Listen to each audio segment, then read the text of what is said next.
તો ચાલો વિદ્યાર્થી મિત્રો, હવે જે આપણે ગયા લેક્ચરની અંદર બધા જ નિયમો છે એ નિયમો તારવા એના ઉપરથી આપણે દાખલાઓની વાત કરી. તો એ બધા જ નિયમો છે એ તમારે પરીક્ષા માટે, એમસીક્યુ માટે મોસ્ટ આઈએમપી છે. હવે ત્યાર પછીનો જે આપણે ભાગ આ ચેપ્ટરની અંદર 2-3 મુદ્દાઓ ભણવાના છે. તો આ બે ત્રણ મુદ્દાઓ છે એ 2-3 મુદ્દાઓ તમારે થિયરિટિકલ છે, એટલે એ આપણે છે ટેક્સ્ટ બુકમાંથી જ ડાયરેક્ટ છે એ તમને સમજાવી દઉં છું. એટલા માટે છે એ સરળતાથી અને ઝડપથી છે એ તમે જોઈ શકશો. બીજું કે ભાઈ તમને બધાને ખબર હશે કે 30% જે સિલેબસ આપણે લેસ થયો છે એની અંદર આવડવા જે વાયુઓના ગતિજ ઉર્જાનો આણ્વીયવાદ છે એ આણ્વીયવાદ આપણે અભ્યાસક્રમની અંદર છે એ રિમૂવ કરી નાખવામાં આવેલો છે. તોય આપણે એનું રિવિઝન છે એ રિવિઝન કરી નાખીએ એટલે આગળ ભવિષ્યની અંદર તમારે જેડબલઈ ગુજકેટ કે નીટમાંથી કોઈ પણ પ્રશ્ન પૂછાય તો તમારે છે એમાંથી તમે આન્સર છે એ આપી શકો. ચાલો વિદ્યાર્થી મિત્રો, તો આજના લેક્ચરની અંદર આપણે અભ્યાસ કરવાનો છે વાયુઓના ગતિજ ઉર્જા આણ્વીયવાદ છે એનો અભ્યાસ કરવાનો છે. તો વિદ્યાર્થી મિત્રો, અત્યાર સુધીમાં આપણે નિયમો, દાખલા તરીકે બધાને ખબર જ છે બોયલનો નિયમ, ચાર્લ્સનો નિયમ વિશે તમે શીખ્યા, અને જે વૈજ્ઞાનિકો દ્વારા પ્રયોગશાળામાં અવલોકન કરેલ પ્રાયોગિક હકીકતોના છે ખૂબ જ ચોક્કસ નિવેદનો છે. તો તમને ખબર છે આ બધા જ જે બોયલ, ચાર્લ્સ, કેલ્યુસેક, આદર્શ વાયુ સમીકરણ, તો આ બધા જ જે નિયમોનો આપણે અભ્યાસ કરવામાં આવ્યો છે તે બધા જ નિયમો છે એ પ્રયોગશાળાની અંદર તેણે શું કર્યું છે તો હકીકતો છે એને તારવી અને આપને છે આ નિયમો આપેલા છે. તો કાળજીપૂર્વક પ્રયોગ કરવા તે વૈજ્ઞાનિક પદ્ધતિની એક અગત્યની બાબત છે, અને તે આપણને જુદી જુદી પરિસ્થિતિમાં કોઈ ખાસ પ્રકારની પ્રણાલી કેવી રીતે વર્તે છે તે આપને જણાવે છે. અને એક વખત એટલે એકવાર પ્રાયોગિક હકીકતો પ્રતિપાદિત થઈ જાય પછી વૈજ્ઞાનિકોએ જાણવા આતુર હોય છે કે પ્રણાલી શા માટે તે પ્રકારની વર્તણૂક ધરાવે છે. તો વિદ્યાર્થી મિત્રો, કે જે આપણે કોઈ પણ સંશોધન થતું હોય તો એ સંશોધનની અંદર એક વખત જે વૈજ્ઞાનિકો પ્રયોગ કરે છે તો પ્રયોગ તો કરી નાખ્યો, એના ઉપરથી તેણે અવલોકન મેળવી લીધું. કોઈ પણ વસ્તુ હોય, કોઈ પણ જે પ્રયોગ થતો હોય તો એ પ્રયોગ છે એ પૂર્ણ થાય એટલે એના ઉપરથી એનું અવલોકન આવે. પણ વૈજ્ઞાનિકોની પછી જે આતુરતા વધી જાય કે ભાઈ આવું જ શા માટે થયું, તો એ જાણવા માટે વૈજ્ઞાનિકો છે એ ડીપની અંદર જઈ અને આવું શા માટે એની અંદર પ્રયોગની અંદર આવું થાય છે તો તે જાણવા માટે છે એ ખૂબ જ આતુરતાપૂર્વક બીજા ઘણા બધા સંશોધન થતા હોય. તો એની અંદર આપણે એક ઉદાહરણ જોઈએ કે ઉદાહરણ તરીકે વાયુના નિયમો આપણને એ પ્રાકથન કરવામાં મદદરૂપ છે, એ મદદરૂપ થશે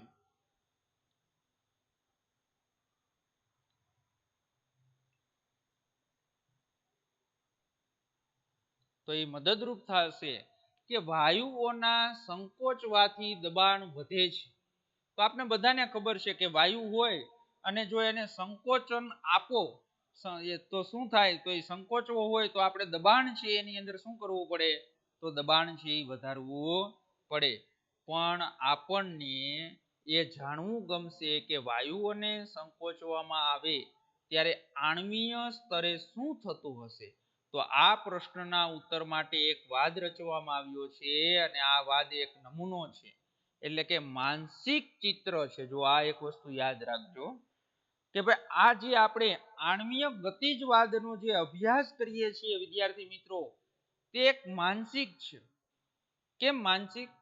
એટલે તમને બધાને ખબર હશે કે ભાઈ એના ઉપર છે એ પ્રયોગ ન થઈ શકે. માનસિક એટલે કે આપણે મનોમન છે એ વિચારી શકીએ કે ભાઈ તમને બધાને ખબર છે કે વાયુઓનું સંકોચન થાય છે તો ક્યારે સંકોચન થાય, તો કે ભાઈ દબાણ વધારવાથી સંકોચન થાય. એટલે તમે વિચાર્યું કે ભાઈ જો દબાણ તમે વધાર્યું ત્યારે શું થયું, તો કે વાયુઓનું સંકોચન થયું. તો એ વાયુઓનું સંકોચન કેવી રીતે થયું હશે, તો તરત જ મગજમાં વિચાર આવે કે વાયુઓના અણુઓ છે એકબીજાની શું થયા હશે, નજીક ગોઠવાયા હશે.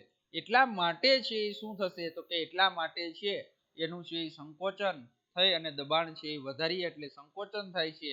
તો એવી જ રીતે આપણે આ જે ગતિજવાદ સિદ્ધાંત છે, તો આણ્વીય જે ગતિજવાદ છે એની અંદર પણ આપણે જે બધા જ પોઈન્ટો ગણવાના છે 4 થી 5, આની અંદર આપણે અભિધારણાઓ આપેલી છે. તો આ જે અભિધારણાઓ 4 થી 5 છે, તો એ અભિધારણાઓ આપણે ખાલી માનસિક ચિત્ર એટલે કે આપણે મનની અંદર જ વિચારવાનું છે કે આવી રીતનું થતું હશે. તો જે આપણને આપણા અવલોકનને વધુ સારી રીતે સમજવામાં તૃષ્ટિરૂપ બને છે અને વાયુઓની વર્તુણક પર પ્રકાશ પાડતો આ વાદ છે એ પણ ગતિજ આણ્વીયવાદ છે.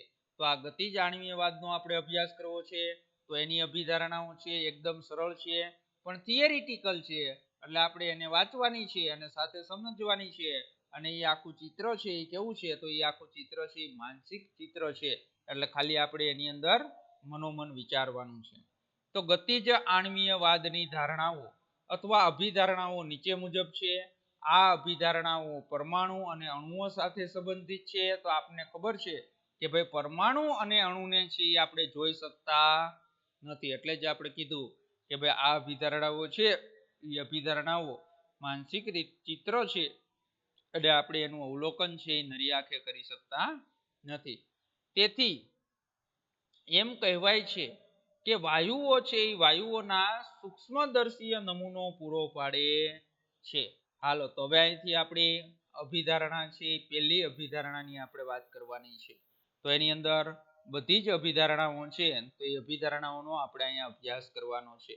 હાલો પહેલી અભિધારણાઓ, અને બધાને જુઓ આ જેટલી અભિધારણાઓ આજે આપણે ભણશું ને તો એ બધી જ અભિધારણાઓ તમને ઓલરેડી છે એ આવડતી જ હશે. ખાલી માત્ર ને માત્ર અહીં શું કરવાનું છે, તો માત્ર ને માત્ર અહીંયા આપણે વિચારવાનું છે. હાલો તો વાયુઓ છે, તો વાયુઓ એક સરખા કણો, પછી એ પરમાણુ હોય તોય ભલે અને અણુ હોય તોય ભલે, તો એ પરમાણુ અને અણુઓની મોટી સંખ્યા છે એ ધરાવે છે. તો બધાને ખબર પડી ગઈ કે ભાઈ કોઈ પણ વાયુ હોય એ એક સરખા કણો અથવા પરમાણુ અથવા અણુ હોય મોટી સંખ્યા ધરાવે છે. તમને ખબર જ છે, ધારો કે હું અણુની વાત કરું તો H2 અણુ ડાયહાઇડ્રોજન વાયુ તમે લીધો. કયો વાયુ લીધો? ડાયહાઇડ્રોજન. તો ડાયહાઇડ્રોજન વાયુ હોય તો એની અંદર ખબર છે કે ભાઈ પરમાણુ અને અણુઓનું કદ છે એ અતિ સૂક્ષ્મ છે, કદ નાનું છે. તો એ કદ નાનું હોવાના કારણે તે શું કરશે, તો એ મોટી સંખ્યા છે એ ધરાવે છે. અને જે કણો ખૂબ જ કેવા છે, નાના અને સરેરાશ એકબીજાથી અલગ હોય છે, જેથી તેમનું કદ તેમની વચ્ચેની જે ખાલી અવકાશની સરખામણીમાં છે એ કેવું છે, નગણ્ય છે. તો બધા જ વિદ્યાર્થી મિત્રોને ખબર છે, ધારો કે કોઈ પાત્રની અંદર તમે કોઈ પણ વાયુ લ્યો, તો એ વાયુની અંદર છે એ તમને ખબર છે કે આ પાત્રની અંદર આપણે લીધેલો વાયુ છે, તો એની અંદર એના અણુઓ છે, એના વચ્ચેની જે ખાલી જગ્યા છે, તો એ ખાલી જગ્યા જે અવકાશની છે, તો એની અંદર જે કદ છે, અણુઓનું કદ છે, એટલે એ અણુઓના કદની સરખામણીમાં જે અવકાશ છે એની સરખામણીમાં અણુઓનું કદ છે એ કેવું છે, નગણ્ય છે. તો તેમને બિંદુ દળો તરીકે ગણવામાં આવે છે. અને આ ધારણા વાયુઓની ખૂબ જ સંકોચનીયતા સમજાવે છે. જો બીજું વિદ્યાર્થી મિત્રો કે આપણે આ બધી જ જે અભિધારણાઓ ભણશું ને, તો એ અભિધારણાઓ તમને આપેલી હશે, અને અભિધારણા જે આપેલી છે અને છેલ્લે એ અભિધારણાની અંદર લખ્યું હશે કે ભાઈ આ અભિધારણા આપને વાયુનો કયો ગુણધર્મ સમજાવે છે. તો એની અંદર જો પહેલી અભિધારણાઓ તમે ભણ્યા કે ભાઈ વાયુઓના એક સરખા અણુઓ છે, એ અણુઓ મોટી સંખ્યા હોય છે, પણ જે કણો ખૂબ જ નાના હોય છે અને સરેરાશ એકબીજાથી અલગ હોય છે, જેથી તેમનું કદ તેમની વચ્ચેની ખાલી અવકાશની સરખામણીમાં નગણ્ય હોય છે અને તેમને બિંદુ દળો તરીકે ગણવામાં આવે છે.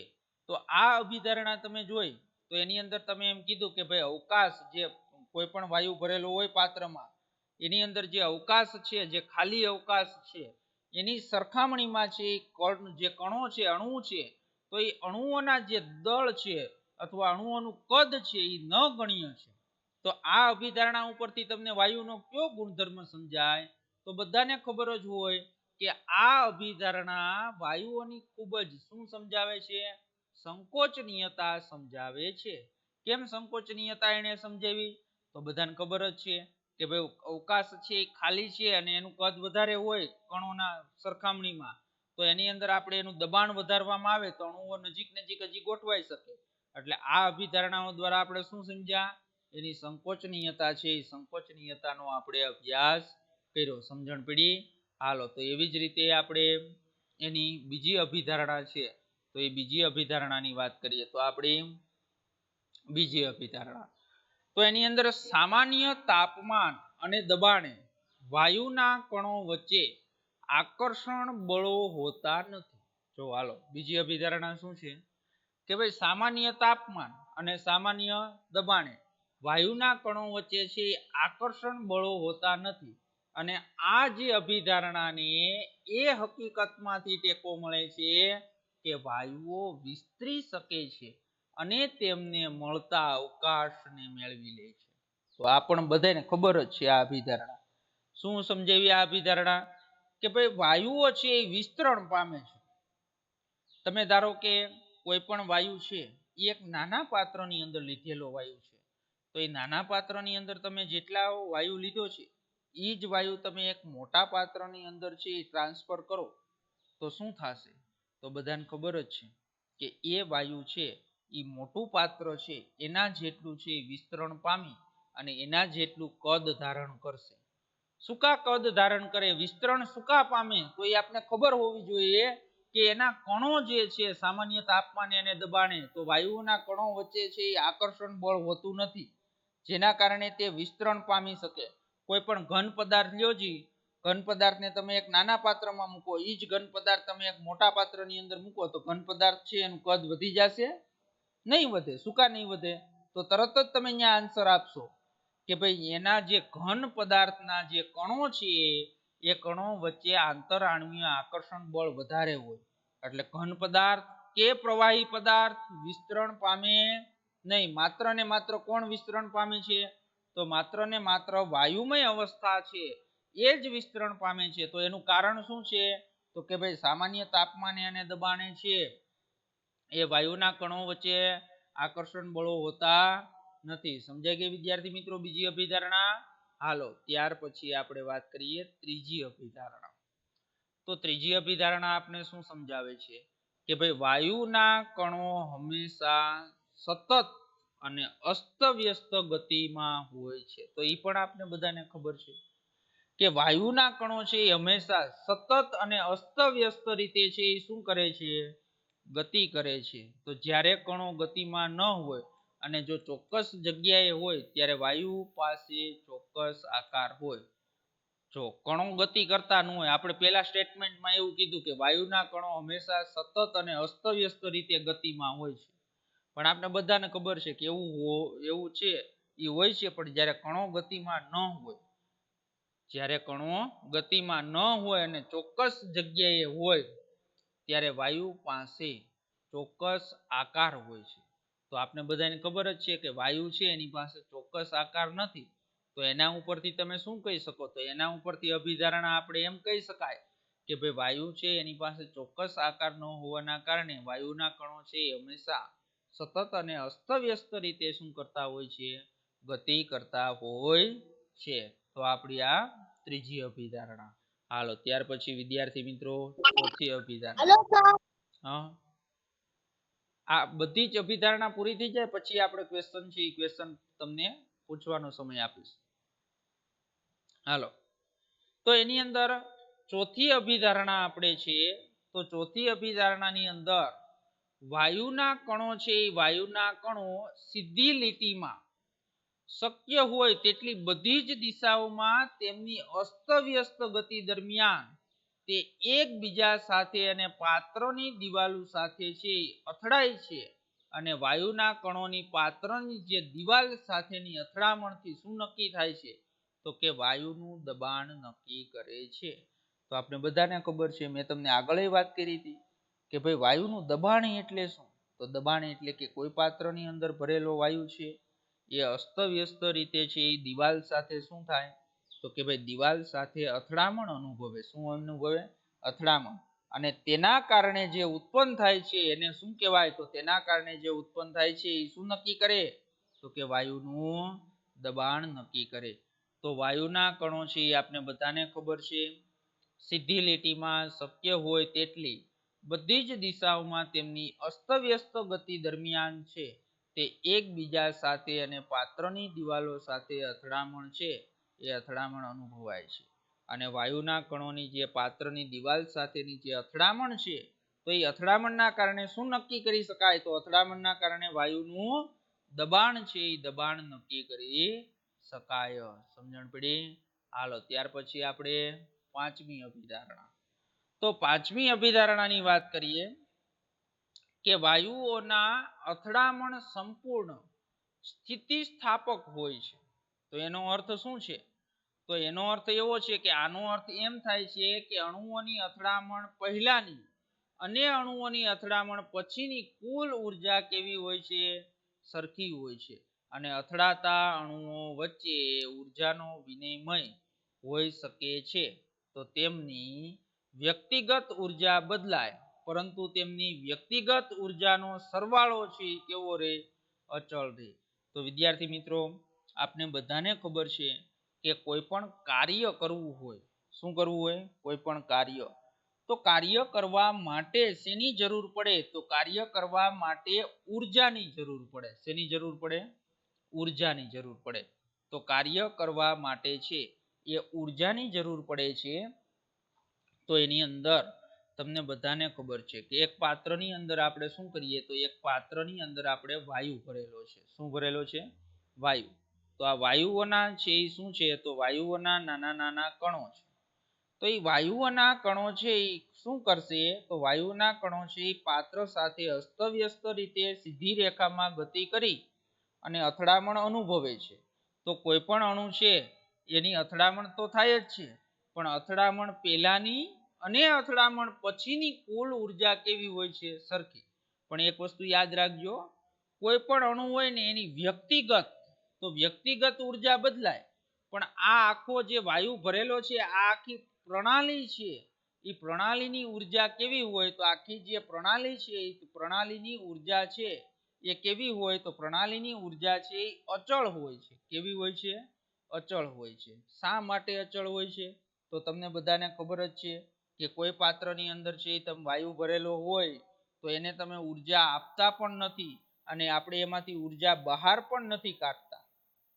તો વ્યક્તિગત ઉર્જા બદલાય, પણ એની અંદર પ્રણાલીની છે કુલ ઉર્જા છે એનો સરવાળો હંમેશા છે કેવો થાય? તો એનો સરવાળો છે એ હંમેશા કેવો થાય? અચળ. એટલે ધારો કે આ એક અણુ છે એ અણુ દિવાલ સાથે અથડાય એટલે પોતાની ગતિજ ઉર્જા શું થાય? અથડાય એટલે ઘટે.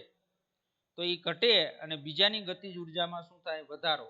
એટલે કે પ્રણાલીની છે કુલ ગતિજ ઉર્જા છે, કુલ ગતિજ ઉર્જાનો સરવાળો છે એ સરવાળો કેવો થાય છે? તો સરવાળો છે એ કેવો થશે?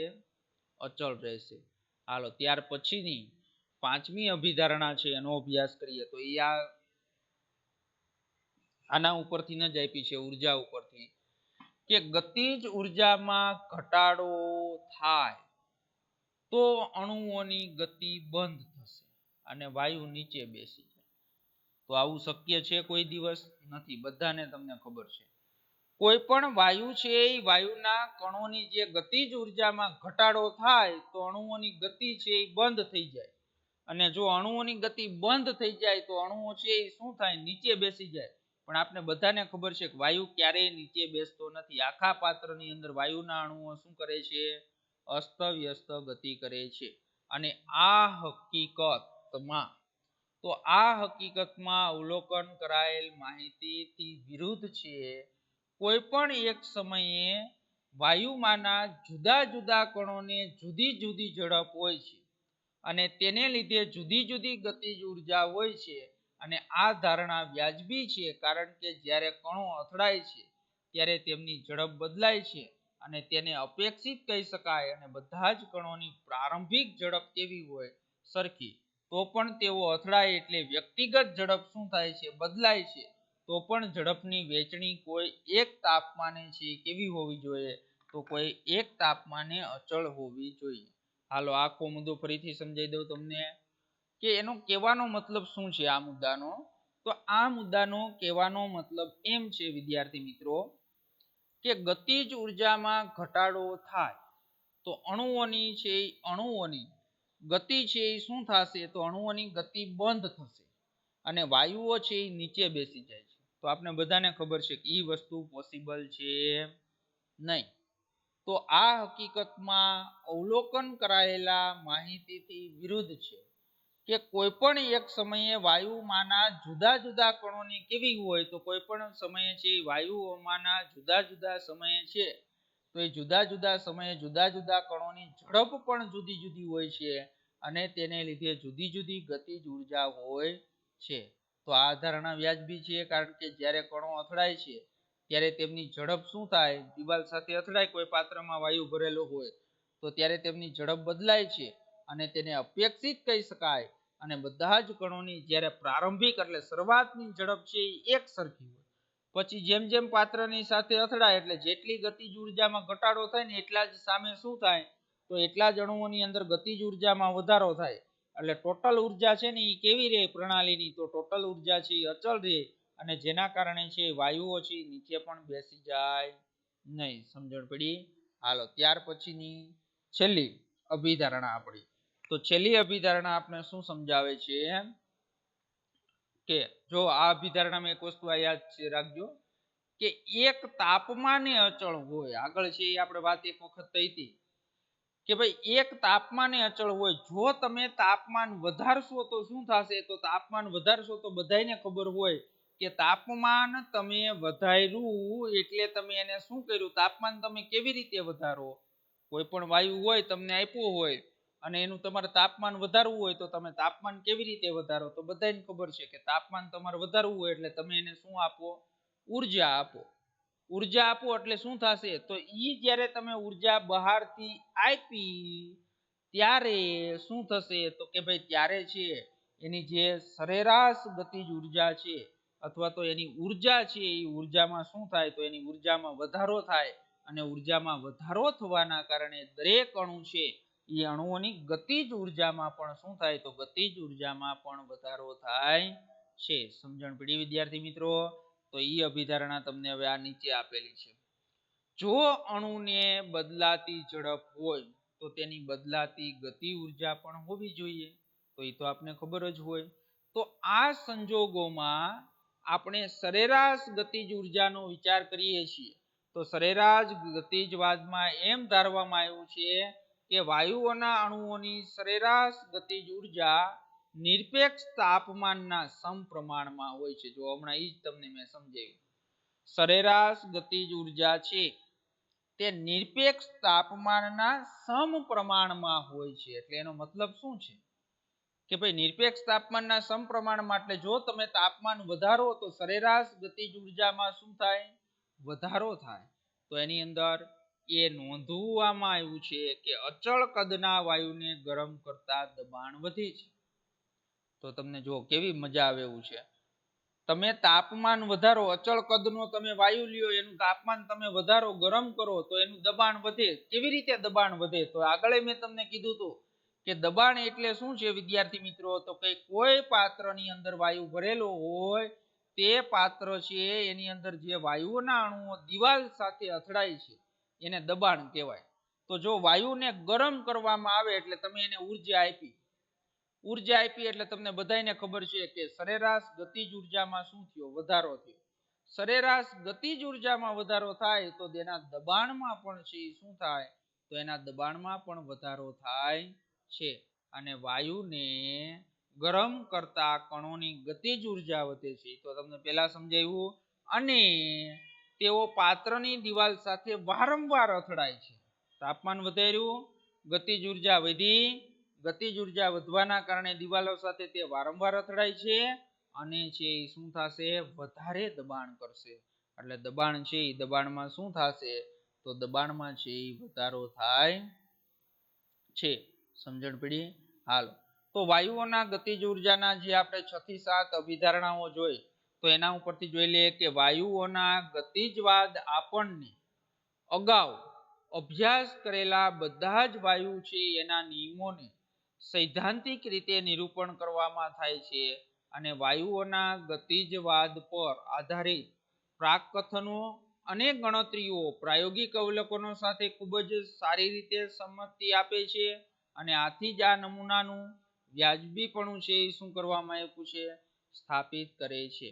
તો વિદ્યાર્થી મિત્રો, આ આપણે 6 થી 7 જે અભિધારણાઓ ભણ્યા, તો એ જે વાયુઓના ગતિજ ઉર્જા આણ્વીયવાદની જે અભિધારણાઓ છે, તો એ આપણે 6 થી 7 અભિધારણાઓ છે એ આપણે ખ્યાલ હોવો જોઈએ. સમજાણું?